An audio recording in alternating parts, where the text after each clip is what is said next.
হরে কৃষ্ণ। সবাই নিঃশব্দে স্মরণ করুন, কথা বলবেন না। আর যাদের কাছে শিশু আছে, বাচ্চা, একটু গার্জিয়ানরা একটু লক্ষ্য রাখবেন বাচ্চারা যাতে কথা না বলে। উপনিষদে বলা হয়েছে আত্মানং বৃদ্ধি, নিজেকে জানা।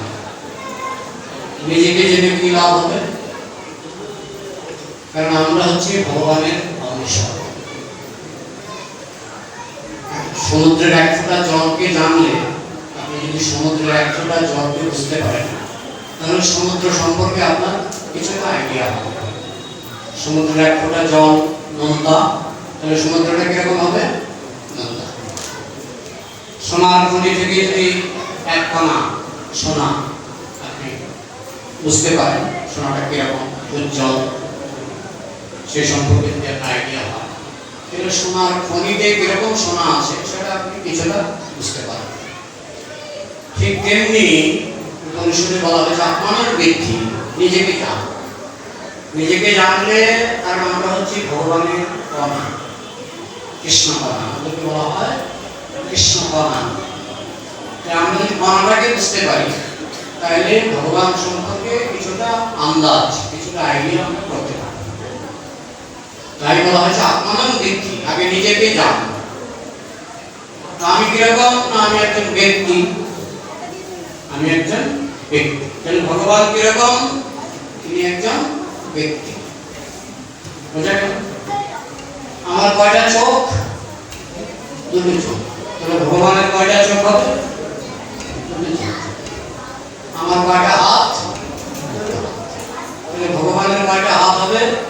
দুটো হাত। যদিও ভগবান ইচ্ছা করলে নিজেকে বিস্তার করতে পারেন, কারণ আমার ব্যক্তিত্ব হচ্ছে ক্ষুদ্র, ভগবানের ব্যক্তিত্ব হচ্ছে বিশাল। তিনি ইচ্ছা করলে নিজেকে বিস্তার করতে পারেন। তাকে বলা হয় অনন্ত রূপ। অনন্ত রূপ মানে যার রূপের কোনো শেষ নেই, অন্ত নেই। জগন্নাথ দেব হচ্ছে ভগবানের একটি রূপ। কৃষ্ণ হচ্ছে আদি রূপ, কৃষ্ণকে বলা হয় আদি রূপ। এছাড়া রয়েছে নরসিংহ রূপ, বরাহ রূপ, মৎস্য রূপ, কুর্ম রূপ, রামচন্দ্র রূপ। ভগবানের কিন্তু অনেক রূপ আছে। তাই ভগবানের একটি নামই হচ্ছে অনন্ত রূপম। তো আজকে আমরা এই রূপটি সম্পর্কে আমরা আলোচনা করব। যে রূপ আপনারা দর্শন করছেন, জগন্নাথ, বলদেব, সুভদ্রা, এই রূপটি কি করে হলো? আজকে সকালবেলায় মনে হয় একজন সাংবাদিক এসেছিলেন, উনি আমাকে প্রশ্ন করেছিলেন যে জগন্নাথের সঙ্গে কৃষ্ণের কি সম্পর্ক? আসলে জগন্নাথ আর কৃষ্ণ অভিন্ন। তো প্রশ্ন জাগে, কৃষ্ণ তো কত সুন্দর, আমরা দেখি বাঁশি বাজায়, নর্মাল, চোখ মুখ বোঝা যায়। কিন্তু এখানে দেখছি আমরা জগন্নাথের চোখ কিরকম গোল গোল, মুখটা কিরকম হয়ে গেছে, হাতগুলি কিরকম, আঙুল দেখা যায় না, তাই না? চরণ তো দেখাই যাচ্ছে না। কি করে এই দশাটা হলো? কৃষ্ণের এই দশা কি করে হলো সেটা আজকে আমরা স্মরণ করব। এখানে যাকে আমরা বলছি জগন্নাথ, তিনি হচ্ছেন কৃষ্ণ। আর ওইদিকে আছেন বলদেব, মানে কৃষ্ণের বড় ভাই বলরাম। মাঝখানে আছে দুজনের বোন সুভদ্রা। কিভাবে এই রূপটি হলো এটা আপনারা জানেন, তবু আমরা পুনরাবৃত্তি করব। আপনারা জানেন যে ভগবান শ্রীকৃষ্ণ তিনি শিশুকালে কোথায় ছিলেন? শিশুকালে ছিলেন বৃন্দাবন। প্রথমে দেবকী, বসুদেবের, তারা যখন জেলখানায় ছিলেন, সেখানে কৃষ্ণ আবির্ভূত হলেন। অনেকে বলেন কৃষ্ণের জন্ম হয়েছে, আসলে সেটা জন্ম নয়। ভাগবতে যদি আপনারা ভাগবতে পড়েন, যেভাবে লেখা আছে সেটা কৃষ্ণের জন্ম নয়। অনেকে বলে মানুষের মতো জন্ম হয়েছে, সে কি করে ভগবান হবে? তো ভাগবতে যেভাবে বর্ণনা আছে সেটা জন্ম নয়। কৃষ্ণ এসছেন চতুর্ভুজ রূপে, এসে দাঁড়িয়েছেন বসুদেব আর দেবকীর সামনে দাঁড়িয়েছিলেন, চতুর্ভুজ, চার হাত, এবং কথা বলছেন যে আমাকে এখান থেকে তোমরা নন্দ মহারাজের বাড়িতে নিয়ে যাও। কথা শিশু জন্মের পরে বাবা মাকে চতুর্ভুজ রূপে উপদেশ দিচ্ছেন, সেটা কি করে জন্ম হয়? সেটা জন্ম নয়, সেটাকে বলা হয় আবির্ভাব। আবির্ভাব যেমন সূর্য পূব দিকে উঠে, আমরা কি বলি সূর্যের জন্ম হলো? বলি আবির্ভাব, উদয় হলো, উদয়। ঠিক তেমনি ভগবান উদিত হন অস্তযান, এটাকে জন্ম বলে না, মৃত্যু। কৃষ্ণ উদিত হয়েছেন, আবার সূর্যের মতো অস্ত চলে গেছেন। এটাকে জন্ম বা মৃত্যুর সঙ্গে তুলনা করা যায়। যারা বুঝে না তারা বলে কৃষ্ণের জন্ম হয়েছে, দেবকী বসুদেবের দেবকীর গর্ভ থেকে কৃষ্ণের জন্ম হয়েছে। আমাদের ইস্কনের প্রতিষ্ঠাতা আচার্য ছিল গোপাল, তিনি খুব ভালো করে ব্যাখ্যা করেছেন যে দেবকীর গর্ভে যে কৃষ্ণ এসছেন সেটা প্রকৃতপক্ষে সাধারণ নারী যেমন গর্ভবতী হয় সেরকম ছিল, শক্তি সঞ্চার হয়েছে, কিন্তু আবির্ভাবের সময় গর্ভ থেকে আসতে হয়নি। আবির্ভাবের সময় চতুর্ভুজ রূপে তিনি একেবারে আকাশ থেকে যেন বললেন এরকম চতুর্ভুজ রূপে এসে দেবকী বসুদেবের সামনে দাঁড়ালেন। তখন দেবকী বসুদেব প্রথম তো বুঝতে পারলেন যে উনি নারায়ণ, খুব প্রার্থনা করলেন। প্রার্থনা করার পর হঠাৎ করে সে নারায়ণ হয়ে গেলেন একটি শিশু, কৃষ্ণের রূপ ধারণ করলেন। তারপরে দেবকী বসুদেব মোহিত হয়ে গেলেন। তখন তারা ভাবতে শুরু করলেন, তারা ভুলে গেলেন একটু আগে কি হলো, ভুলে গেলেন একটু আগে যে চতুর্ভুজ নারায়ণ দর্শন করেছেন তারা ভুলে গেলেন। ভুলে গিয়ে তারা ভাবছে আমার এই সন্তান জন্ম হয়েছে, এখন কংস আসবে, কংস এসে মেরে ফেলবে।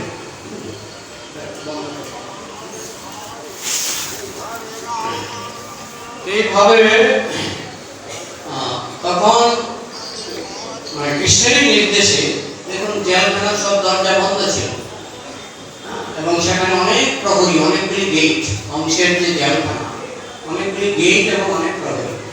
কিন্তু কৃষ্ণ যখন আদেশ করলেন যে আমাকে নিয়ে নন্দ মহারাজের রাজপ্রাসাদে নিয়ে রেখে আসো, বাবাকে আদেশ করলেন, তখন বাবা একটা টুকরিতে করে, বাবা জানেন যে গেটগুলি বন্ধ আছে, তিনি তাও জানেন যে এখানে দারোয়ান, অনেক দারোয়ান বসে আছে। কিন্তু তিনি যখন টুকরিতে করে তিনি যখন কৃষ্ণকে নিয়ে বেরোচ্ছেন, দেখছেন একটা একটা করে গেট খুলে যাচ্ছে এবং তিনি দেখছেন যে সব দারোয়ানরা ঘুমিয়ে যাচ্ছে। ভগবান যে সর্বশক্তিমান এগুলি হচ্ছে তার প্রমাণ, কৃষ্ণ হচ্ছেন সর্বশক্তি।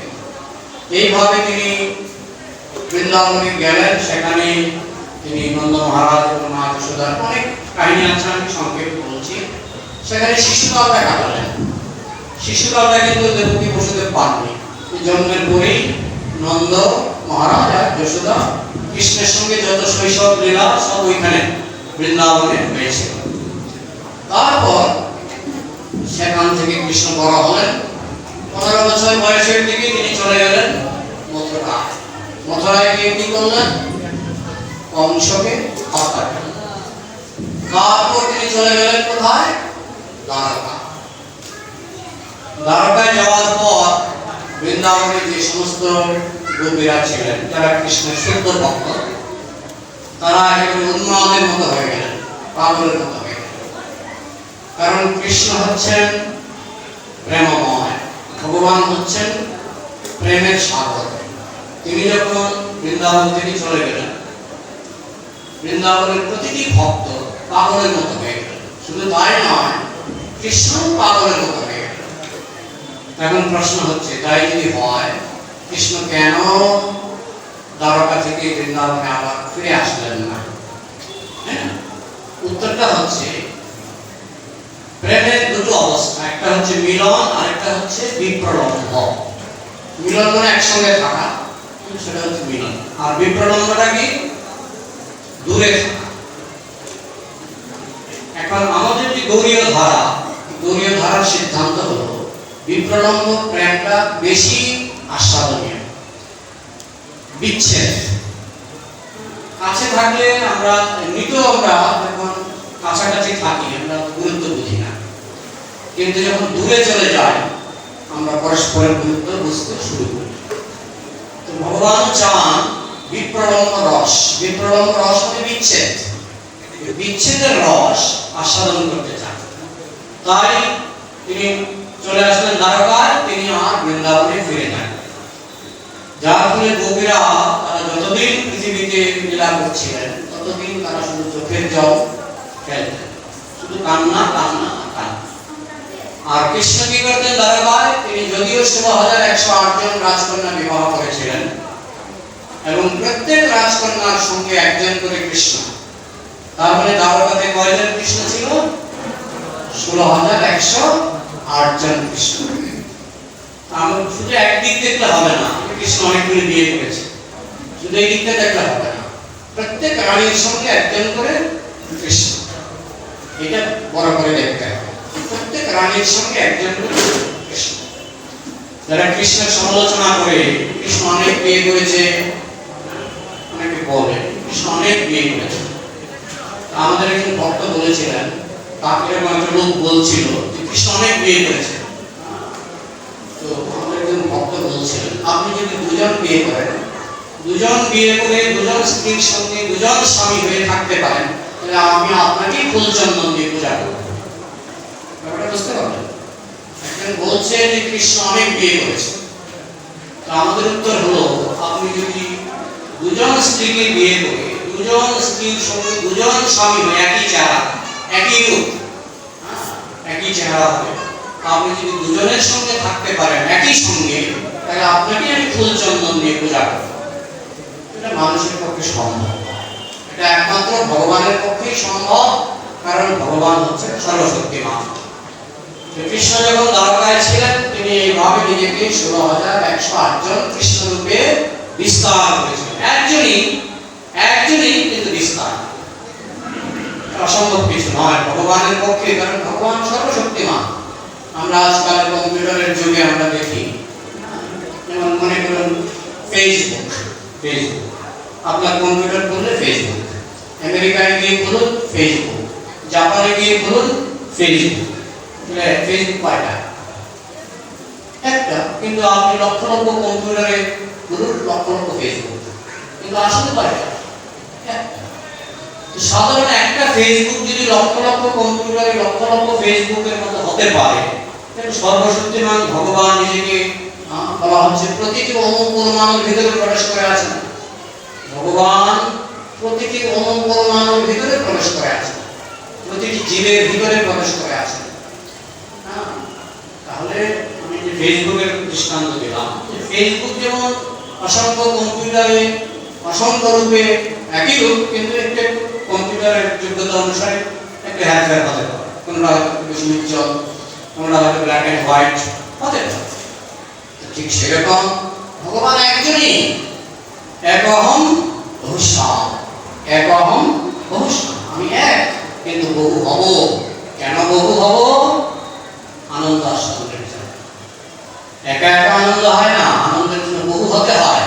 এই জন্য মানুষ বিয়ে করে, সন্তান সন্ততি হয়, বহু হয়।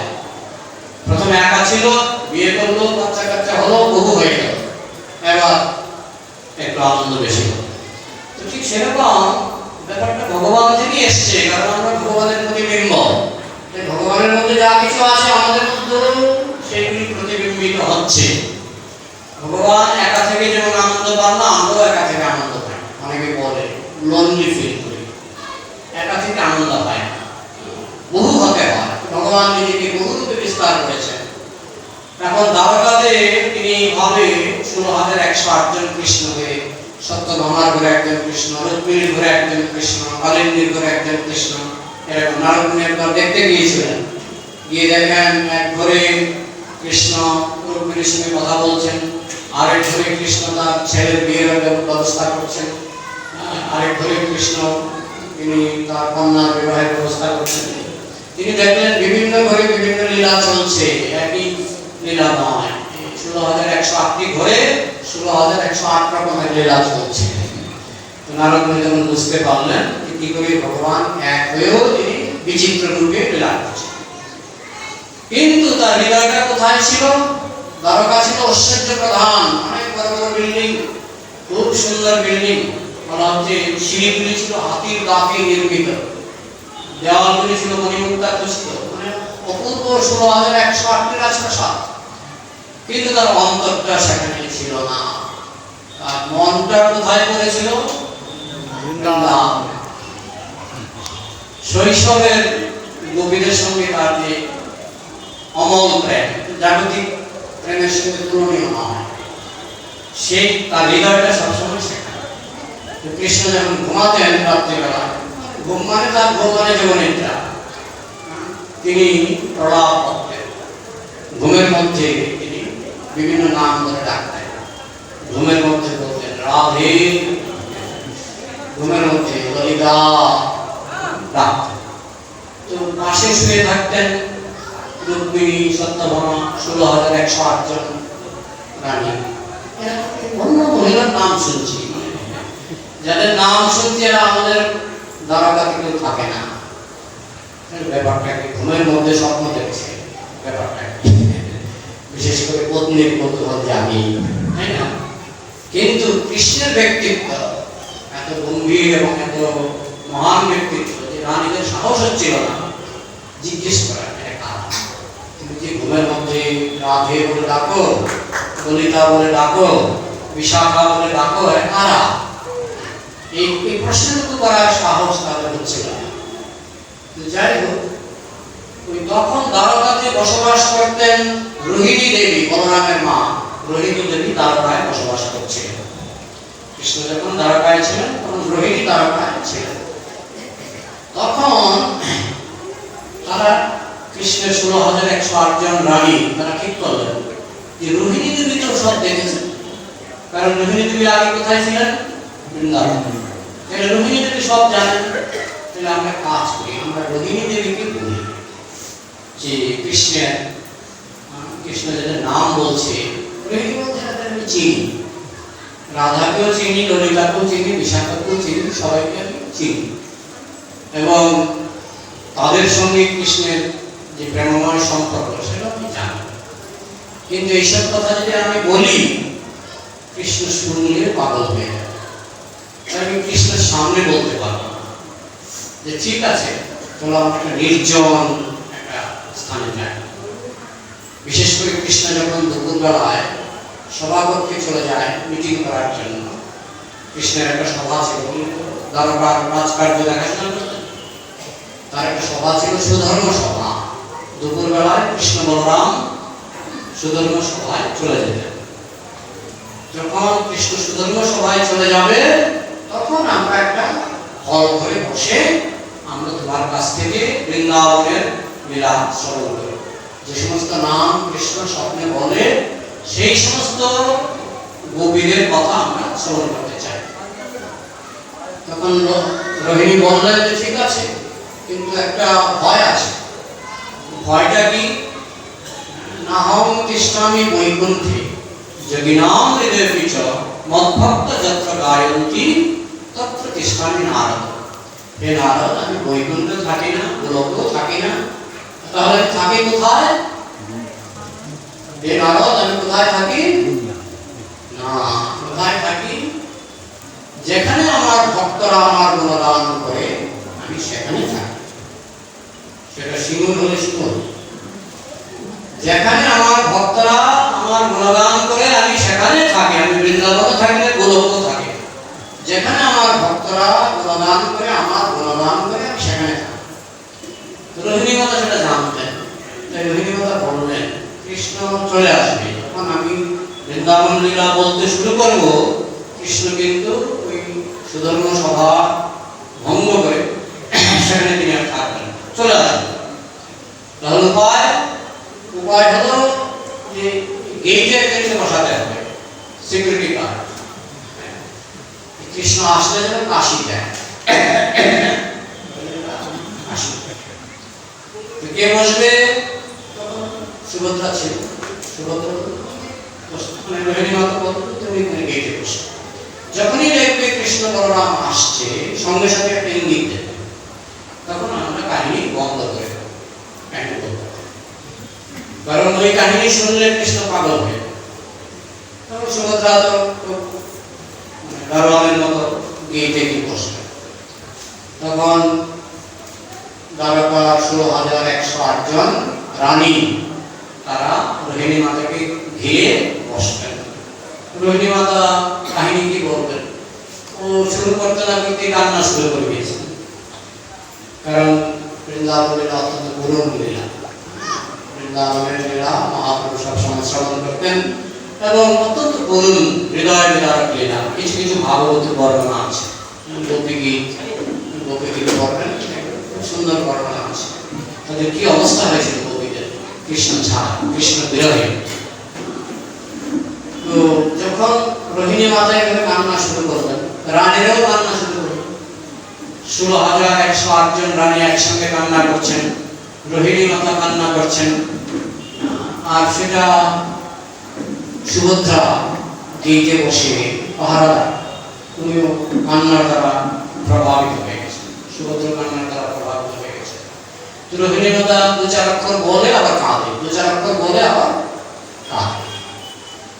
সেই কান্নাতে সুভদ্রা একেবারে এমন ভাবে বলে গেলেন, আমরা তো এরকম বলি না, কারণ আমাদের দেহটা রক্ত মাংসের, কিন্তু সুভদ্রার দেহটা ছিল চিন্ময়, রক্ত মাংসের দেহ ছিল না। ভগবানের দেহ রক্ত মাংসের নয়, ভগবানের দেহ হচ্ছে সচ্চিদানন্দ বিগ্রহ, চিন্ময় বিগ্রহ। যেমন কৃষ্ণ যখন দুর্যোধনের রাজপ্রাসাদে দূত হয়ে গেছিলেন, তখন দুর্যোধনের লোকেরা, সৈনিকরা কৃষ্ণকে দড়ি দিয়ে বাঁধার চেষ্টা করেছে। তারা দেখলেন দড়ি দিয়ে কৃষ্ণের চরণে যেই দড়ি দিয়ে বাঁধতে যাচ্ছেন, দড়ি মাখনের মতো দড়ি কেটে চলে আসছে, আবার কৃষ্ণের চরণ জোড়া লেগে গেছে। তো সেটা কি রক্ত মাংসের শরীরে সম্ভব? কৃষ্ণের শরীর রক্ত মাংসের নয়। কৃষ্ণ যখন শিশুকালে মাটি খেয়েছিলেন, মা যশোদা বলছেন তুমি মাটি খেয়েছ না, মুখ খোলো, মুখ খুললেন, মুখের ভিতরে কি রেখেছিলেন? অনন্ত কোটি ব্রহ্মাণ্ড, অনন্ত কোটি ব্রহ্মাণ্ড। এমনকি মা যশোদা দেখছেন তিনি নিজেও, মা যশোদা নিজেও কৃষ্ণের মুখের মধ্যে, এবং তিনি দেখছেন যে কৃষ্ণের মুখে যে কৃষ্ণ হা করেছে, মুখ হা করেছে, সেটাও মুখের ভিতরে, মানে সব কিছু কৃষ্ণের মুখের ভিতরে। তো সেটা কি রক্ত মাংসের শরীরে সম্ভব? রক্ত মাংসের শরীরে সম্ভব। কৃষ্ণ যেমন যেমনি বিশ্বরূপ দেখিয়েছেন, সেটা কি রক্ত মাংসের শরীরে সম্ভব? সম্ভব। কৃষ্ণের শরীরটা রক্ত মাংসের নয়। কৃষ্ণ শুধু নয়, বৃন্দাবনের চিৎ জগতে গোলক ধামে যারা থাকে, কারো শরীর রক্ত মাংসের নয়। এবং আজ থেকে 5,000 বছর আগে কৃষ্ণ যখন এই পৃথিবীতে লীলা করছিলেন, যে সমস্ত গোপী, রাধারানী, গোপীরা, বিভিন্ন গোপীরা এবং গোপবালকরা, কারো শরীর রক্ত মাংসের ছিল না। মানুষ যে কৃষ্ণ লীলা বুঝতে পারে না, তার কারণ হচ্ছে সে তার নিজের রক্ত মাংসের শরীরের সঙ্গে সে ভগবানের শরীরের তুলনা করে। বানরেরও শরীর আছে, মানুষেরও শরীর আছে, কিন্তু বানরের শরীরের সঙ্গে মানুষের শরীরের তুলনা চলে না। ঠিক তেমনি কৃষ্ণেরও শরীর আছে, আমাদের একটা রক্ত মাংসের শরীর আছে, কিন্তু আমাদের শরীরের সঙ্গে কৃষ্ণের শরীরের তুলনা চলে না, বিশেষ করে রক্ত মাংসের শরীরের সঙ্গে। আমাদের একটা চিন্ময় শরীর আছে, যেটা এখন আচ্ছাদিত, ঢাকা আছে, সেটা আবার চিন্ময়। কিন্তু যতক্ষণ এই রক্ত মাংসের আস্তরণ থাকবে, ততক্ষণ সেটা আমরা বুঝতে পারব। তো যাই হোক, এইভাবে সুভদ্রা বলে গেলেন। যখন বলে গেলেন, বলা হয় প্রেম বিগলিত, প্রেমে বলে গেলেন। যখন বলে গেলেন, তখন এদিকে কৃষ্ণ আর বলরাম, তারা ছিলেন সুধর্মা সভাকক্ষে, তারা ছটফট করছে। বৈকুণ্ঠ থাকে না, গোলকও থাকে না, যেখানে কৃষ্ণ কথা হবে সেখানে তারা থাকবে। তাই সেখান থেকে ছটফট করতে করতে কৃষ্ণ বুঝে গেছে রোহিণী মাতা তিনি বৃন্দাবন লীলা বলছেন। তাই তাড়াতাড়ি সবার কাজ মুলতবি করে চলো, বলরামকে নিয়ে তাড়াতাড়ি দৌড়ে এলেন। যেখানে 16,108 জন রানী রোহিণী মাতার সঙ্গে বৃন্দাবন লীলা শুনছেন, সেখানে দৌড়ে আসেন। এসে দেখেন গেটের মধ্যে একজন বসে আছে, চেনা যাচ্ছে না। প্রেমে বলে গেছেন, হাত পা সব কচ্ছপের মতো একেবারে শরীরে ঢুকে গেছে, আঙুল নেই, চোখ বিস্ফারিত। কে এবং এটা কেন হলো, এরকম কেন হলো?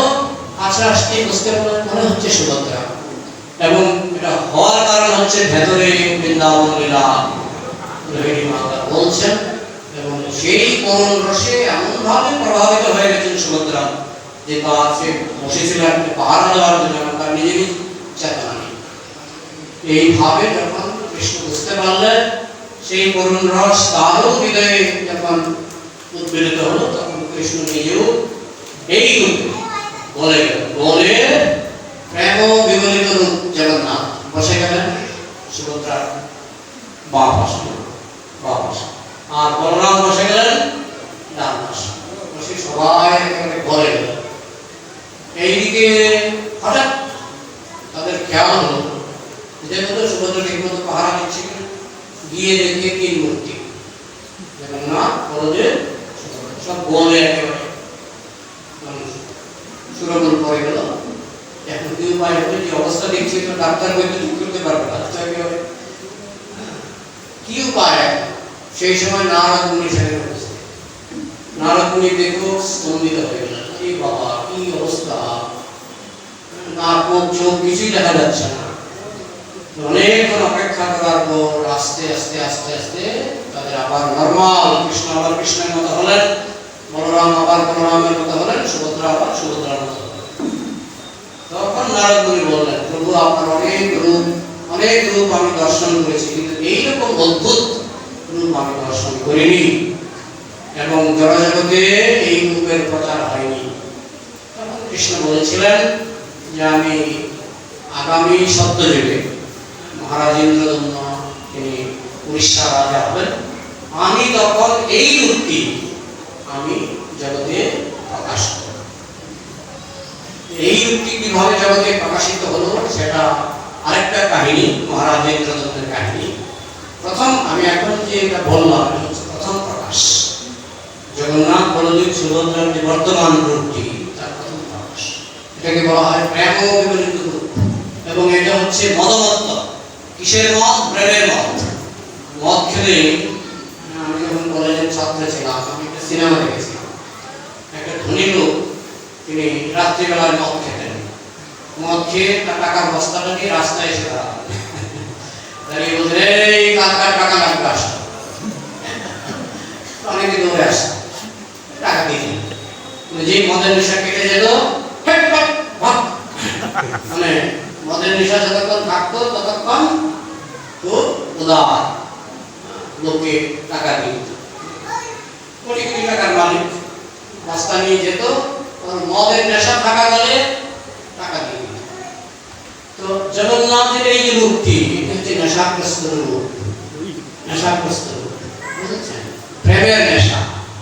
এখন যদি যা চাইবে, যদিও আমাদের টাকা পয়সা যাওয়ার দরকার নেই, কিন্তু আমরা অন্য কিছু চাইবে, প্রেম, একটু প্রেম দাও, যা চাইবে এই রূপে ভগবান নেশাগ্রস্ত রূপ, তো যা চাইবে গ্র্যান্ডেড, যা চাইবে গ্র্যান্ডেড।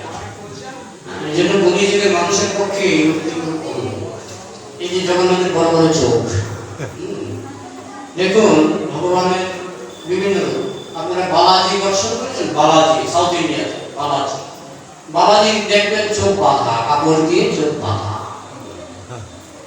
আর এখানে উল্টো, এখানে হচ্ছে বড় বড় চোখ, একটা হচ্ছে চোখ বাঁধা আর একটা হচ্ছে বড় বড় চোখ। কারণ বালাজি তিনি ভক্তের দোষ দেখেন না, অদোষদর্শী মানে দোষ দেখেন না, তাই তিনি চোখ বেঁধে রেখেছেন যে ভক্ত যদি আসে, পাপী তাপিও যদি আসে, ভগবান বালাজি তিনি দোষটা দেখতে চান না, তাই তিনি চোখ বেঁধে রেখেছেন, আমি দোষ দেখব না।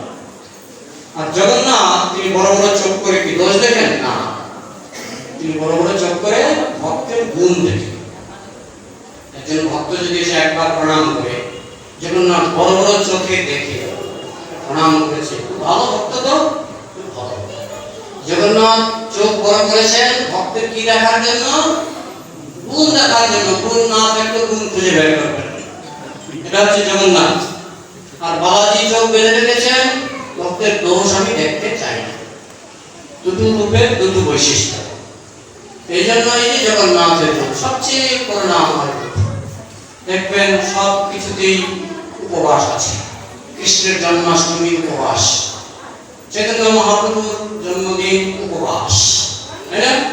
রাধাষ্টমী, রাধাকে বলা হয় অত্যন্ত করুণাময়, নিশ্চয়ই করুণাময়, কিন্তু রাধাষ্টমী তো দুপুর 12টা পর্যন্ত উপবাস। কিন্তু জগন্নাথের জন্মদিন হচ্ছে স্নান যাত্রা।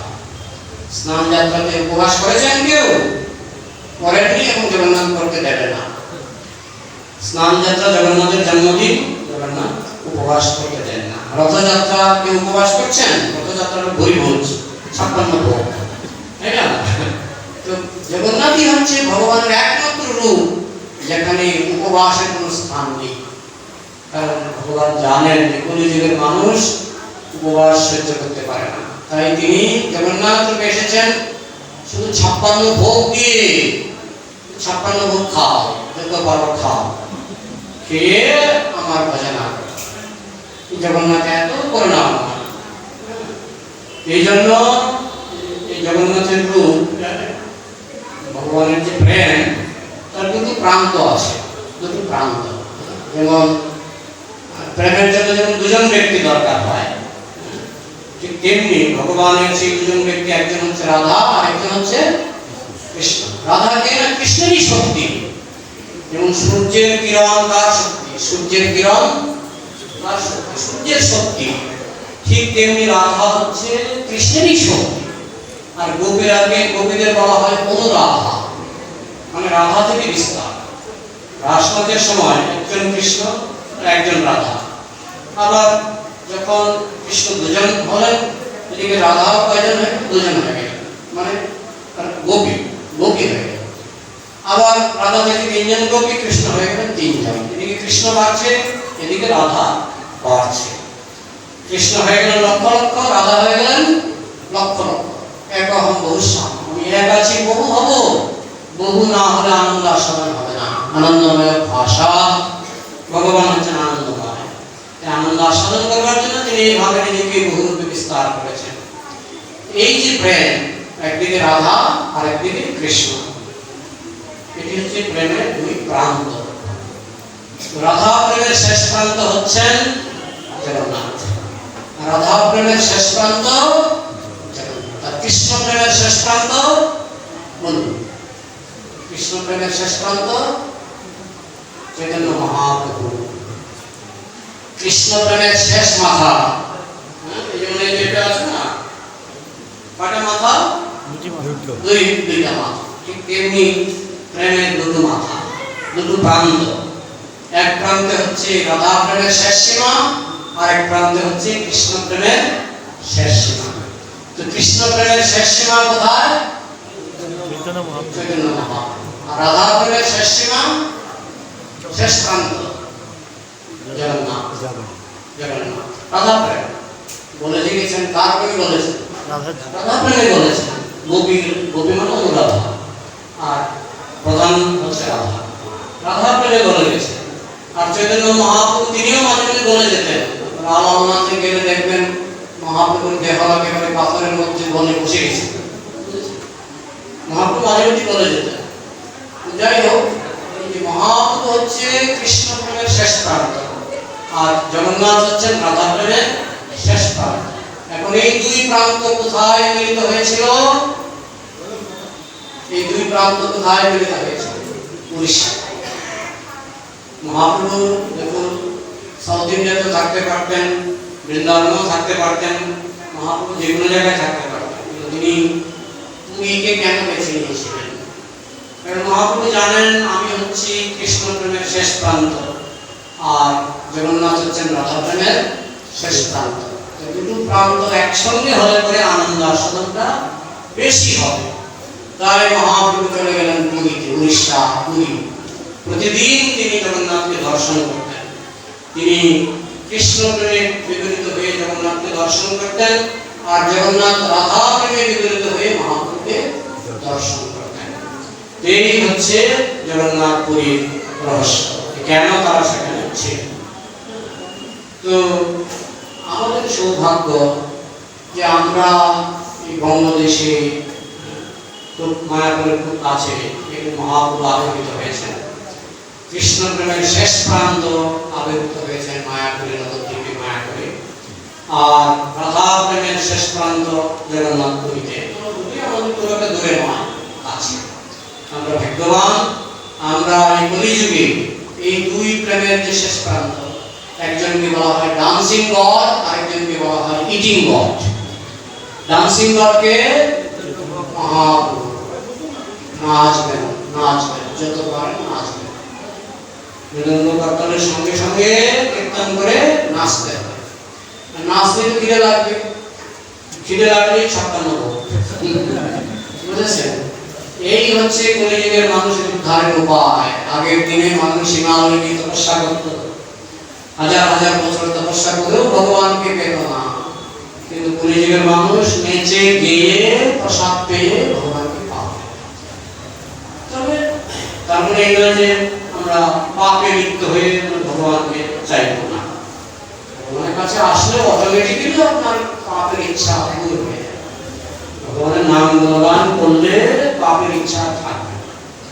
এই জন্য আমাদের ইস্কনে বলা হয় যে চারখানা পাপ ভাগবতের উল্লেখ আছে, চারখানা পাপ। এই চারখানা পাপ না করে কেউ যদি হরিনাম কীর্তন করে জপ করে প্রসাদ পায়, রোগী সুস্থ হতে গেলে ঔষধ, পথ্য আর নিয়ম। ঔষধ, পথ্য, নিয়ম। ঔষধ কি? ঔষধ হরিনাম। এনেছি ঔষধি মায়া আসিবার লাভ। মায়ার দ্বারা আমাদের মতিভ্রম হচ্ছে, ঔষধ খেতে হবে। মতিভ্রমের ঔষধ কোনো ডাক্তার দেবে না। আপনার জ্বর হয়েছে, ডাক্তারের কাছে গেলে জ্বরের ওষুধ দেবে। আপনি যদি ডাক্তারকে গিয়ে বলেন মতিভ্রম হয়েছে, ওষুধ সাধারণত নেন। সেটা হচ্ছে হরিনাম। হরিনামের মাধ্যমে মতিভ্রম দূর হয়। এনেছি ঔষধি মায়া আসিবার। হরিনাম মহামন্ত্র। আর কি ওষুধ খেলে তো আপনার পথ্য। পথ্যটা কি? মহাপ্রসাদ, বিষ্ণু প্রসাদ, জগন্নাথ প্রসাদ, পথ্য। আর কি নিয়ম? চারটা নিয়ম পালন করতে হবে। চারটা নিয়ম পালন করতে হবে, ইস্কনের ভক্তরা জানেন। আর ওষুধ খেতে হবে হরিনাম, 16টা ট্যাবলেট ডেলি খাবেন, 16 মালা ডেলি।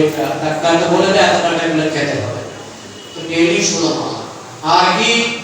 পথ্য, কৃষ্ণ প্রসাদ, ঔষধ আর নিয়ম।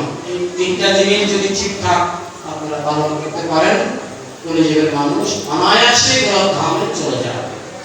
জগন্নাথের রথযাত্রা একটা সুবর্ণ সুযোগ। এই সুযোগে আমরা জগন্নাথের কাছে প্রার্থনা করব। আমি একটু আগে বলেছিলাম যে তিনি এখন মদমত্ত আছেন, যা চাইবেন তাই জ্ঞান।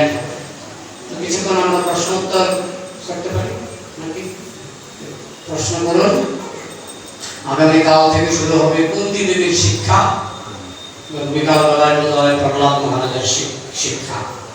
1 সপ্তাহ চলবে। আপনারা আসবেন, আসলে আপনারা আনন্দ পাবেন, আমি আনন্দ পাবো। এখন যদি কোনো প্রশ্ন থাকে বলুন।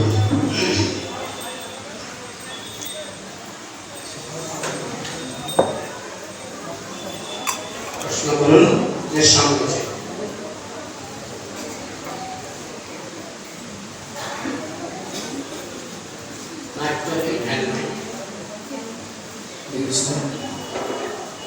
কৃষ্ণের সভাপত্য আরেকটা যদি বলেন। সভাপত্য, সভাপত্য, সুধর্ম, সুধর্ম সভাপত্য, সভাপক্ষের নাম। আর প্রশ্ন করুন।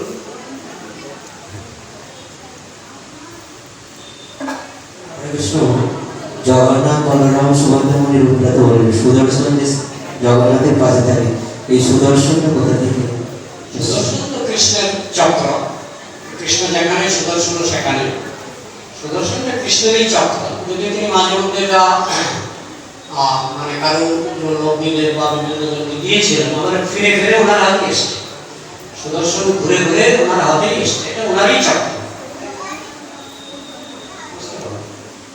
বৃন্দাবনে তিনি সুদর্শন চক্র ব্যবহার করেন না। বৃন্দাবনে তিনি ব্যবহার করেন বাঁশি।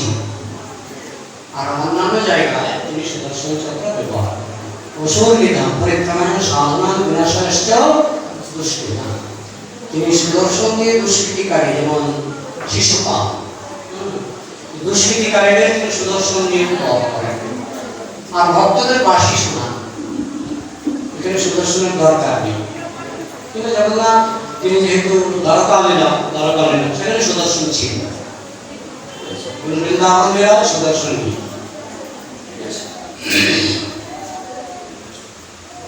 আর বলুন, আমরা তো সবসময় আসি না, তাই আপনাদের প্রশ্ন থাকবে।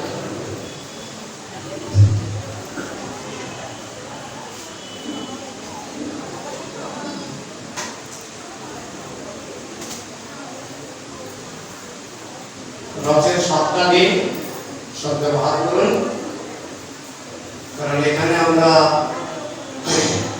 অনেকবারের জন্য আছি। এখানে আমরা যারা উপস্থিত আছি কেউ থাকবো না, সবাই চলে যাবে। না কেউ থাকবেন এখানে 500 বছর 500 বছর থাকবেন শিবিরে থাকবেন। যে কোনো বাড়িতে যান, জিজ্ঞেস করুন 500 বছর আগে আপনার বাড়িতে কে ছিল, কি উত্তর আসবে? জানি না। শিবিরে হাজার হাজার বাড়ি আছে, প্রত্যেক বাড়িতে জিজ্ঞেস করুন 500 বছর আগে আপনার বাড়িতে কে ছিল। 500 বছর দূরের কথা, 100 বছর 200 বছর আগে কথাই জানে না মানুষ, তাই না? লক্ষ লক্ষ বছর আমরা এখানে ক্ষণস্থায়ী, অত্যন্ত ক্ষণস্থায়ী। আমরা এখানে থাকবো না, কোথায় যাবো? কর্ম অনুসারে, কর্ম অনুসারে। পাপ কর্ম করলে নিচে যাব, পুণ্য কর্ম করলে ভালো কাজ করবো করে যাবো। তো জগন্নাথের সেবা করলে চিত্তশুদ্ধি হয়। চিত্তশুদ্ধি হলে আপনারা গোলকে যাবেন। গোলকে জগন্নাথ যদি খুশি থাকে তাহলে আপনারা গোলকে যাবেন।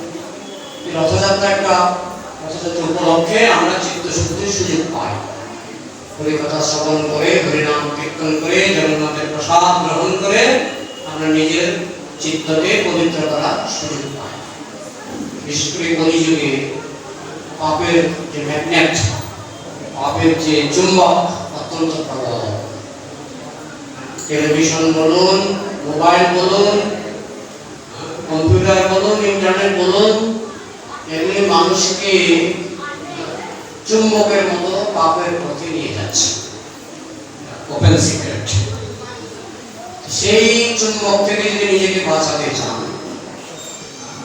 চুম্বক আপনাকে নিয়ে যাবে নরকে, কিন্তু সেই নরকের হাত থেকে যদি বাঁচতে চান তাহলে আপনাকে ভগবানের ভক্ত হতে হবে, জগন্নাথের ভক্ত হতে হবে। সেই জন্যই সুযোগ তো সবসময় আসে না। এখন এই 7টা দিন হরিকথা শ্রবণ করুন, হরিনাম কীর্তন করুন, কৃষ্ণ প্রসাদ গ্রহণ করুন। প্রশ্ন থাকলে বলবেন, আমরা উত্তর দেওয়ার জন্য প্রস্তুত।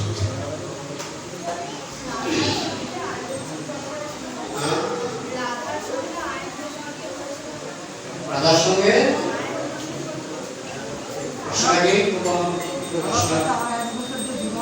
আয়ন ঘোষ হচ্ছে কৃষ্ণের বিস্তার।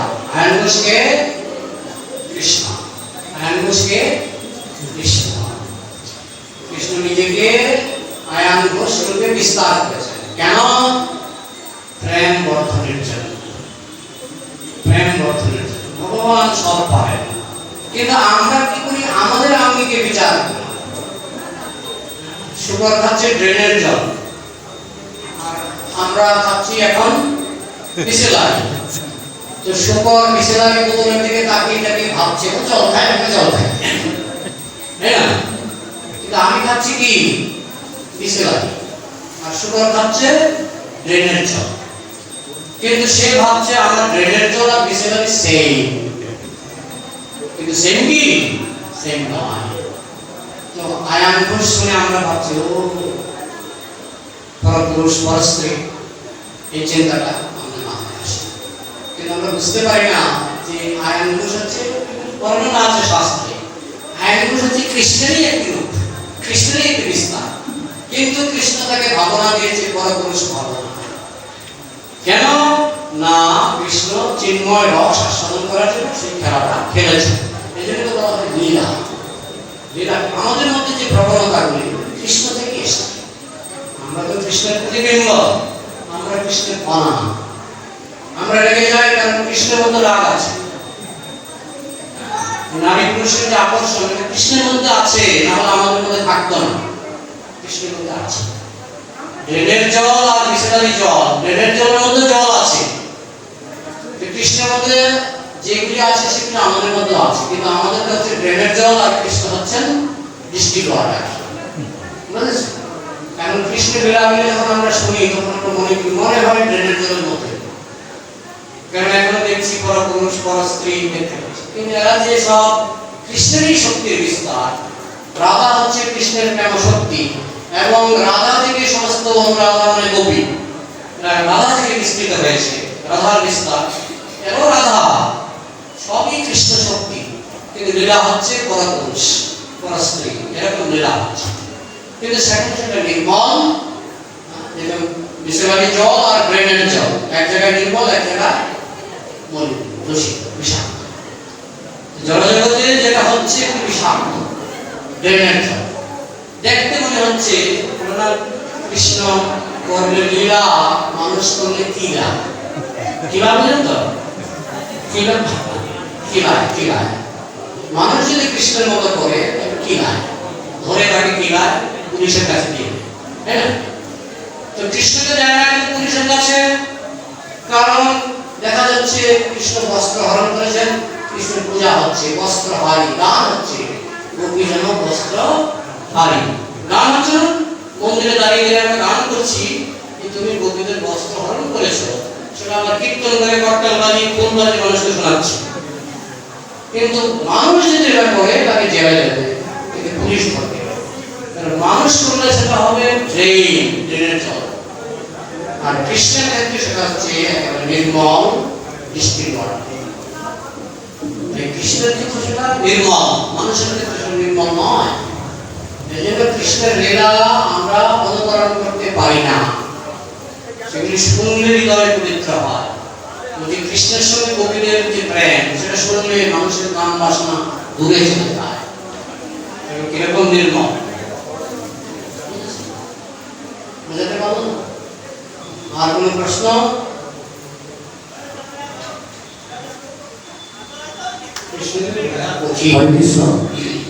প্রভু, আমাদের দেহাবসান হয়ে যাওয়ার পর আমরা যখন মৃত হয়ে যাই, তখন আমাদের আত্মার ঈশ্বরের সাথে মিলন হয়। আমাদের কি দেহ অবস্থায় থাকা অবস্থায় কি আমাদের আত্মার ঈশ্বরের সাথে মিলন করা সম্ভব? এখন মিলন দুই প্রকার। যেমন আপনি একটা সিদ্ধান্ত নিলেন যে আমি জাগতিক দৃষ্টান্ত, একটা সিদ্ধান্ত আপনি নিলেন, আপনার স্ত্রী বলছে না আমি এই সিদ্ধান্তটা মানি না, তাহলে স্ত্রীর সিদ্ধান্তের সঙ্গে স্বামীর সিদ্ধান্ত মিলল না। আবার আপনি একটা সিদ্ধান্ত নিলেন, স্ত্রী সেটা মেনে নিল। তো ভগবানের পথে যদি আমরা চলি, ভগবান বলছেন এটা করো না, এটা করবো না, ভগবানের সিদ্ধান্ত যদি আমরা মেনে নিই, তাহলে সেটা হচ্ছে ভগবানের সঙ্গে আমাদের মিলন। ভগবানের সিদ্ধান্ত যদি আমরা না মানি, তাহলে আমরা ভগবান থেকে পৃথক থাকবো, এবং তখন আমাদের জন্য কষ্ট আসবে। অনেকে মনে করে মিলন মানে যেমন এই যে পাঁচটা আঙ্গুল, পাঁচটা আঙ্গুলের দুরকম মিলন। কিরকম? পাঁচটা আঙ্গুল কেটে গ্রাইন্ডার মেশিনে গ্রাইন্ড করে নিন, এটা একটা মিলন। পাঁচটা আঙ্গুল মিলে গেল। আবার আমি যখন এই গ্লাসটা তুললাম, কয়টা আঙ্গুল সাহায্য করলো? পাঁচটা আঙ্গুল সাহায্য করলো, কিন্তু এটা একটা মিলন, এটা একটা মিলন। তো ভগবানের সঙ্গে আমাদের যে মিলনটা সেটা কিরকম? কি গ্রাইন্ডার মেশিনে গ্রাইন্ড করলে যেরকম পাঁচটা আঙ্গুল একটা চাটনি হয়ে যাবে, সেই মিলন? না এই গ্লাসটা তুলতে গেলে যেমন পাঁচটা আঙ্গুল একসঙ্গে সহযোগিতা করছে, সেই মিলন? ভগবানের সঙ্গে আমাদের মিলনটা হচ্ছে আলাদা থাকবো অথচ মিলন হবে। ভগবানের থেকে আমি পৃথক। শ্রী জীব গোস্বামী বলছেন, একটা সবুজ টিয়া পাখি সবুজ গাছে গিয়ে বসছিল, লোকেরা বলছে পাখিটা মিলিত হয়ে গেল, কিন্তু পাখিটাকে আলাদা আছে না মিলিত হয়ে গেছে? গাছটাও সবুজ, পাখিটাও সবুজ। এই ধরনের সাপ আছে, সবুজ সাপ, দেখেছেন? কোথায় থাকে? লাউ গাছে। লাউ ডোগাটাকে বলে লাউ ডগা। লাউ ডোগা সাপ। সাপটাও লাউ ডোগার মতো, লাউয়ের পাতা যেমন সবুজ, সাপটাও সবুজ। তো ভগবানের সঙ্গে আমাদের মিলনটা হচ্ছে সেরকম, আমরা আলাদা থাকবো আবার একসঙ্গে মিলিত হয়ে থাকবো। এমন নয় যে গ্রাইন্ডার মেশিনে গ্রাইন্ড করলে যেন 5টা আঙুল চাটনি হয়ে যাচ্ছে, এরকম মিলন ভগবানের সঙ্গে হয় না, আর ভগবান সেটা চান না। আপনার 5 জন সন্তান আছে, 5 জন সন্তানকে চাটনি বানিয়ে মিলন করাতে আপনি চান না। আপনি কি চান? না তোমরা 5 জনই থাকো, আলাদা আলাদা থাকো, কিন্তু আমার কথা মতো চলো। ভগবানের সাথে ভক্তের মিলন হচ্ছে সেরকম। লক্ষ লক্ষ গোপী থাকবে, লক্ষ লক্ষ গোপী কৃষ্ণের সঙ্গে নাচবে। কেউ যদি কৃষ্ণের শরীরে ঢুকে কৃষ্ণের সঙ্গে একাকার হয়ে যাবে, সেটা সেই মিলন বৈষ্ণব শাস্ত্রে স্বীকৃত হয়নি। বৈষ্ণব ধর্মের কথা হলো একহম বহুশ্যাম, ভগবান এক আছেন, কিন্তু তিনি বহুরূপে নিজেকে প্রকাশ করেছেন প্রেম বিনিময়ের জন্য। আর যদি আপনি চাটনি হয়ে যান, তাহলে প্রেম বিনিময় হবে না। তাই আপনার পৃথক অস্তিত্ব দরকার। তাই বৈষ্ণব সিদ্ধান্ত হলো আপনি পৃথক থেকেই ভগবানের সঙ্গে প্রেমের সূত্রে মিলিত হবেন। বুঝাতে পারলাম? বলুন আর কি প্রশ্ন?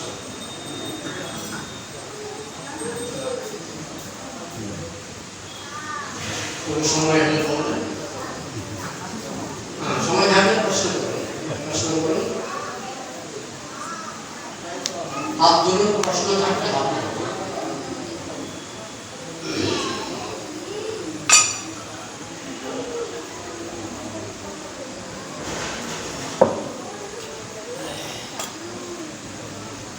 ভগবানকে 19 জন্মে পরিষ্কার করে বুঝুন এবং ভগবানের সেবা করুন। তাইলে জীবনে আনন্দ হবে, জীবন সার্থক হবে। না হলে পাপের পথে মন চলে যাবে। ব্রহ্মা যেমন ব্রহ্মাণ্ডের সমস্ত কার্য পরিচালনা করেন, আবার দেখা যাচ্ছে তিনি চৈতন্য লীলায় হরিদাস ঠাকুর হয়ে এসেছিলেন। তো তখন ব্রহ্মাণ্ডে কে পরিচালনার এসব দায়িত্ব দেখভাল করেন? প্রশ্ন হচ্ছে, ব্রহ্মা তো ব্রহ্মাণ্ড পরিচালনা করেন, ব্রহ্মা তিনি গৌণ সৃষ্টিকর্তা। তিনি যখন হরিদাস ঠাকুর রূপে অবতীর্ণ হয়েছেন, তখন ব্রহ্মার কাজটা কে দেখছিল? তো তারা আমাদের মতো নয়। কৃষ্ণ যেমন নিজেকে বহুরূপে বিস্তার করতে পারে, ব্রহ্ম পারে। ব্রহ্মা, হনুমান এরা নিজেকে বহুরূপে বিস্তার করতে পারে। কয়েকদিন আগে ফেসবুকে একজন পাঠক বলছে যে মুরারিদত্ত হচ্ছে কার অবতার? হনুমানের অবতার। বলছে এটা মিথ্যা। কেন মিথ্যা? হনুমান যে এখনো আছে হিমালয়ে, কি করে আবার হনুমানের অবতার হয়? আসলে আমি নিজেকে দিয়ে আমি জগৎকে বিচার করি। আমি যদি 1 নম্বরের বোকা হই, আমি ভাববো সবাই বোকা, তাই না? আত্মবল মন্নতি জগৎ, যে নিজে বোকা সে মনে করে সবাই বোকা। তো সে নিজেকে তো বিস্তার করতে পারে, ওই পাঠক নিজেকে বিস্তার করতে পারে, কিন্তু হনুমান পারে। হনুমান নিজেকে বিস্তার করে হয়ে গেলেন মুরারিদত্ত। চৈতন্য মহাপ্রভুর লীলাতে মুরারিদত্তের লীলা আছে। উনি বলছেন এটা মিথ্যা, কারণ হনুমান তো এখনো আছে। আরে হনুমান এখনো আছে, তার বিস্তারও আছে, ঠিক আছে? ঠিক তেমনি ব্রহ্মা তিনি ব্রহ্মলোকে থাকেন, ব্রহ্মলোক থেকে একটা বিস্তার হলো হরিদাস ঠাকুর। কৃষ্ণ যখন চৈতন্য মহাপ্রভু রূপে আসলেন, তখন কি গোলকে কৃষ্ণ ছিল না? গোলকে কৃষ্ণ ছিল, কিন্তু মহাপ্রভু হয়ে আবার রাসনাচের সময় যেমন একই কৃষ্ণ লক্ষ লক্ষ কৃষ্ণ হয়ে গেছে, মহাপ্রভু রূপে তিনি পৃথিবীতে লীলা করেছিলেন। সেখানে মহাপ্রভুর অন্তরে ছিল রাধা, আবার রাধা গোলক ছিল, আবার গদাধর পণ্ডিতকে রাধা। সেটা মানুষের সঙ্গে তুলনা করলে হবে না। মানুষ আমরা নিজেদেরকে বিস্তার করতে পারি না, কিন্তু ঊর্ধ্ব লোকে দেবতারাও নিজেদেরকে বিস্তার করতে পারে, ভগবান তো পারেনি। বুঝতে পারো?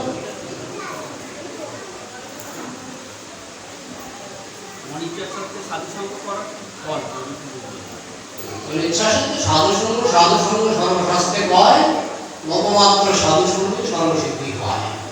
সেগুলো আছে অম্বরীশ মহারাজের ছোট ভাই না বড় ভাই, এটা আছে অম্বরীশ মহারাজের ভাই, ছোট ভাই কি বড় ভাই, ও সাধু সঙ্গ করতে চাইত না, আর ভগবানের রুচি ছিল না। অম্বরীশ মহারাজ তো পরম ভক্ত, কিন্তু ভাইটা ছিল অভক্ত। একদিন নারদ মুনি তিনি গিয়েছিলেন অম্বরীশ মহারাজের কাছে। তখন অম্বরীশ মহারাজ বলছিলেন, আমার ভাইটা কিছু গতি করা যায় কিনা, একটু ভগবান মানে অভক্ত। নারদ মুনি গেলেন একটু কথা বলতে, আর নারদ মুনিকে কেটে বিদায় করলেন। তো নারদ মুনি শুধু বলে গেলেন, ঠিক আছে চলে যাচ্ছি, তুমি যদি কোনোদিন সুযোগ হয় তুমি জিজ্ঞেস করবে সাধু সঙ্গের কি ফল, এক মুহূর্ত সাধু সঙ্গের মধ্যে কি ফল হয়। নবমাত্র সাধু সঙ্গে সর্বশক্তি হয়, 1 মিনিট 1 সেকেন্ড সাধু সঙ্গ করলে জীবনের পরিবর্তন আসে। তো যাই হোক, পরবর্তীকালে সে মারা গেল। মারা যাওয়ার পর তাকে যমদূতরা ধরে নিয়ে গেল। তো নারদ মুনির কৃপায় তার মনে পড়ল, সে যমরাজকে প্রশ্ন করল যে আমি কিন্তু কয়েক মুহূর্ত সাধু সঙ্গ করেছি। কার সঙ্গে করেছি? নারদ মুনির সঙ্গে। সিরিয়াস কয়েক মিনিটের সাধু সঙ্গের ফলটা তো আমি পাবো, কয়েক মিনিটের সাধু সঙ্গের ফলটা কি? তখন যমরাজ বললেন, এটা নিয়ে আমি বেশি জানি না, ঠিক আছে চলো তোমাকে নিয়ে শিবের কাছে যাই। শিবের কাছে শিব বলছে, আমিও তো জানি না। তুই ব্রহ্মার কাছে গেল, ব্রহ্মা বলছেন আমিও জানি না। এই করতে করতে তারা বিষ্ণুর কাছে গেলেন যে মুহূর্তের সাধু সঙ্গের কি ফল হয়। বিষ্ণু কোথায় থাকেন? বৈকুণ্ঠে। বৈকুণ্ঠে এসে গেছে। আমার এখানে আসলে কেউ আর ফিরে যায় না, কিন্তু এখন থেকে বৈকুণ্ঠে থাকে। এই একটা কাহিনী। আর একটা কাহিনী শ্রীমৎ ভক্তিস্বামী স্বামী মহারাজ বলতেন যে একটা ডাকাত ছিল। ডাকাত একদিন ডাকাত নিজের বাড়িতে বসে আছে, বৃষ্টি হচ্ছিল, বর্ষাকাল। একজন সাধু বৈষ্ণব ওই পথে যাচ্ছিলেন, বৃষ্টি হচ্ছিল বলে ওই ডাকাতের বাড়ির সামনে দাঁড়িয়েছিল। ডাকাতের বাড়ির সামনে ডাকাত দেখছে বৈষ্ণবটা বৃষ্টিতে ভেজে যাচ্ছে, এই বস। ব্যবহারে বুঝতে পারলো যে লোকটা বেশি সুবিধা না, কিন্তু বৃষ্টি হচ্ছে বাইরে কি করবে, ডাকাতের ঘরে বসেছিল। পরবর্তীকালে ডাকাতের মৃত্যু হলো। মৃত্যুর পর চিত্রগুপ্ত খাতা করলো, খাতা খুলে দেখে বৈষ্ণব সেবা, খাতায় লেখা আছে বৈষ্ণব সেবা। এই না বৈষ্ণব বৃষ্টিতে ভিজছিল, এই ডাকাত তাকে ঘরে ডেকে নিয়ে আশ্রয় দিয়েছিল। তাই বলা হলো, তুমি এখন এক কাজ করো, তোমার আবার মনুষ্য জন্ম হবে, তোমাকে নরক ভোগ করতে হবে না, তুমি আবার মনুষ্য জন্ম পাবে, তারপরে সাধন ভজন করে তুমি যদি আসতে পারো। তো সে আবার মনুষ্য জন্ম পেল, কিন্তু তার ওই ঘটনাটা মনে ছিল যে আমি এক সাধুকে বৃষ্টির সময় ধরে রেখেছিলাম, তাতে আমার এই এতটুকু নরক যন্ত্রণা থেকে বেঁচে গেলাম। তারপর থেকে সে সারা জীবন বৈষ্ণব সেবা করতে করতে মৃত্যুর পর আবার গোলকে চলে গেল। এরকম বহু ঘটনা আছে, বহু ঘটনা আছে কিভাবে সাধুসঙ্গের মাধ্যমে মানুষ এই জগতের দুঃখ দুর্দশা থেকে মুক্তি পেয়েছিল। বুঝতে পারলেন? প্রশ্নটা কে করেছিলেন? বুঝতে পারলেন? হরে কৃষ্ণ। আর কিছু বলুন।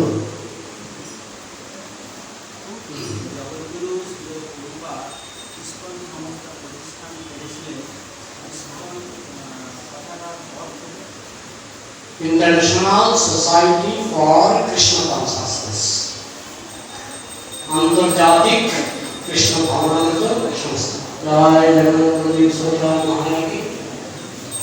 আন্তর্জাতিক কৃষ্ণ ভাবনামৃত সংস্থা, আন্তর্জাতিক সারা পৃথিবীতে চলছে।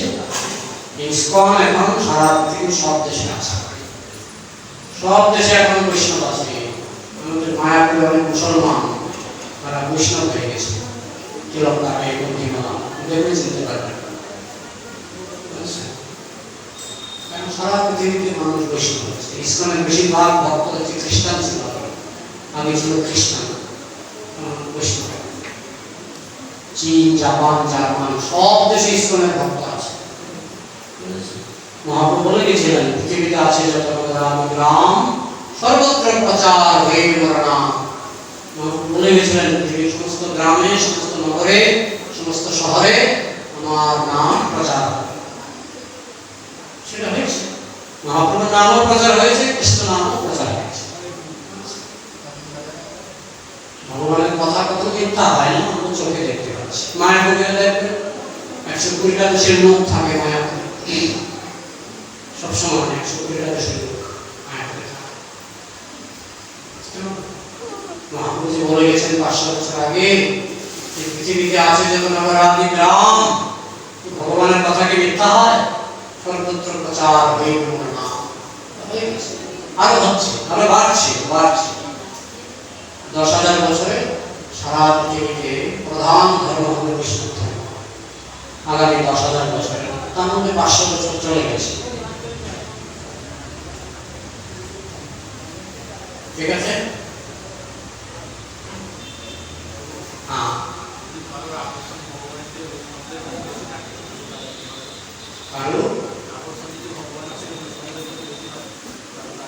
তাহলে তার কি করতে পারে? বৈষ্ণবদের প্রতি আকর্ষণ। দেখুন, একটা ব্যালেন্সের ব্যাপার। ব্যালেন্স। আপনি বৈষ্ণবের প্রতি খুব আকৃষ্ট হন, বৈষ্ণব চায় কৃষ্ণ পূজা। বৈষ্ণব কি চায়? কৃষ্ণ। আপনি যদি না কৃষ্ণ পূজা করেন, করবেন না, আপনি আপনার পূজা করেন, বৈষ্ণব খুশি হবে, বৈষ্ণব খুশি হবে। ব্যালেন্স করতে হবে। আপনি বৈষ্ণবের সেবা করুন, গুরুদেবের সেবা করুন, কিন্তু গুরুদেব খুশি হবে যদি আপনি কৃষ্ণের বাণী প্রচার করেন, কৃষ্ণের মন্দির করেন, গুরুদেব খুশি হবে। আপনাকে ব্যালেন্স করে চলতে হবে। আর বলুন, নীলমাধব, সেটা আমরা আরেকদিন বলার সুযোগ করে বলবো। সেটাই মহারাজ ইন্দ্রদম্নের মাধ্যমে যে রূপ নারদমুনি দেখেছিলেন দ্বারকায়, সেই রূপটাই এখন যদি বলতে চাই আমার 1 ঘন্টা টাইম লাগবে। যে রূপ নারদমুনি দেখেছিলেন সেই রূপটাই নীলমাধব রূপে পরবর্তীকালে মহারাজ ইন্দ্রদম্নের মাধ্যমে জগতে প্রকাশিত হয়েছে। বুঝলেন?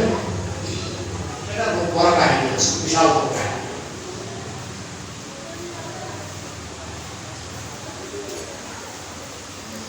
তবু এরকম শোনা যায় যে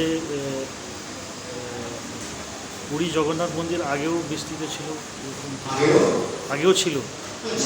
সত্যি বলতে পারবেন কোন আমলে, মুঘল আমলে না ব্রিটিশ আমলে জগন্নাথ মন্দির নির্মিত হয়েছিল? কেউ বলতে পারবেন? কেউ পারে না। লক্ষ লক্ষ বছর সত্যযুগে এই পুরীর জগন্নাথ মন্দির সত্যযুগে নির্মিত হয়েছিল। মহারাজ ইন্দ্রদম্ন যখন উদ্বোধন করার জন্য তিনি গেলেন ব্রহ্মলোকে, ব্রহ্মাকে নিয়ে আসলেন। ব্রহ্মলোক থেকে ফিরে এসে তিনি ব্রহ্মা নারদমুনিকে নিয়ে ফিরে এসেছিলেন। 4 মাথাওয়ালা ব্রহ্মা এসেছিল পিতা কাছে, এসে মন্দির খুঁজে পাচ্ছেন না, মন্দির নেই। ওই যে ব্রহ্মলোকে গেলেন না, ব্রহ্মলোকের 1 মিনিট আমাদের 1000 বছর। ব্রহ্মলোক থেকে ফিরে এসে মন্দির মাটির নিচে চাপা পড়ে গেছে, বালির নিচে, সমুদ্রের বালির নিচে চাপা পড়ে গেছে। শুধু তাই নয়, মহারাজ ইন্দ্রদম্ন ছিলেন বিশ্ব রাজা। রাজবাড়িতে, ওই রাজবাড়িরই নতুন রাজবাড়ি, সেখানে থেকে আরেকজন রাজা। এইভাবে খোঁজখবর নিলেন, বলছে তো বালির নিচে চলে গেছে। সেই বালি খনন করে আবার মন্দির উদ্ধার হলো। লক্ষ লক্ষ বছর, সত্যযুগ মানে লক্ষ লক্ষ বছর আগে। সেই লক্ষ লক্ষ বছর আগে মন্দির, যার জন্য এটা ব্রিটিশ ইতিহাসও পাবেন না, মুঘল ইতিহাসও পাবেন। তাজমহলের কথা মুঘল ইতিহাসে পাওয়া যায়, কে বানিয়েছিল? শাহজাহান। জগন্নাথ মন্দির কবে হয়েছিল এটা মুঘল ইতিহাসে পাবেন না, এটা ব্রিটিশ ইতিহাসে পাবেন। এটা সত্যযুগে মহারাজ ইন্দ্রদত্ত বানিয়েছিলেন। লক্ষ লক্ষ বছর আগের মন্দির এখনো আছে। যদি একবার বালির নিচে চাপা পড়েছিল, সেটা আবার পুনরুদ্ধার হয়েছে। বুঝলেন? জগন্নাথ মন্দিরে সূর্যের ছায়া মন্দির অনেকগুলো রহস্য আছে, মানে অনেক রহস্য আছে। সূর্যের মন্দিরের ছায়া কেউ কখনো দেখে না। আরো কিছু আছে, অনেকগুলি বৈশিষ্ট্য আছে যে এটা একমাত্র ভগবানের কৃপাতেই সম্ভব। ওইখানে যে আনন্দবাজার রান্না হয়, ওরা কোনোদিন মাপে না যে আজকে কত লোকের রান্না হবে। ওরা প্রতিদিন যে রান্না করে, কোনোদিন হঠাৎ করে 1000 লোক 10,000 লোক বেশি হয়ে যায়, কিন্তু প্রসাদের দাম পড়ে না, প্রসাদ নষ্ট হয় না, দামও পড়ে না। আনন্দবাজার যেখানে জগন্নাথের পাশে, এইগুলি হচ্ছে জগন্নাথের লীলা।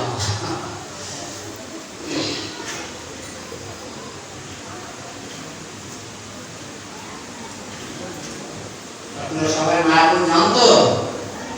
মায়াপুর খুব কাছে, আপনি যদি যাবেন, আমরা মায়াপুরেই থাকি। শিউরে আমরা বোধ হয় 2-3 বার হয়ে গেছে। আপনারা যাবেন, যোগাযোগ রাখবেন, এবং এই মনুষ্য জন্ম দুর্লভ, মনুষ্য জন্ম সার্থক করবেন। এই মনুষ্য জন্ম আমরা কোটি কোটি বছর পরে পেয়েছি, আবার মৃত্যুর পর কোটি কোটি বছর, তাই না? আমরা গভীরভাবে ভাবে না, গভীরভাবে চিন্তা করি।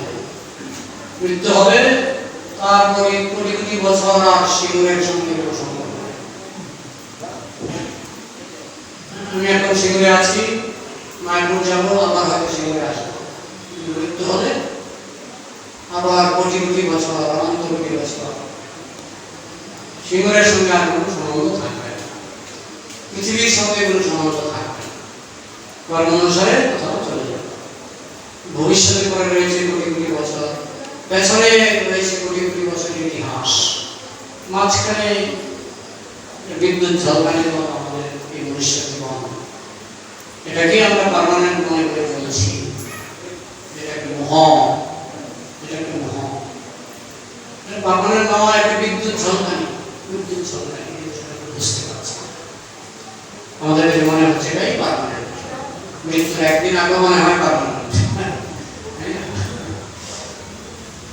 বুদ্ধিমান এই যার কৃষ্ণ ভজে সে বলে চতুর, বুদ্ধিমান বুঝতে পারে আমাকে গোটাতে হবে, এমন ভাবে চলতে হবে যাতে ভগবান আমাদের প্রসন্ন হন, প্রসন্ন হয়ে তিনি যেন আমাকে ঊর্ধ্বগতি দান করেন। নাহলে নিম্নগতি হবে, ভবিষ্যৎ অন্ধকার।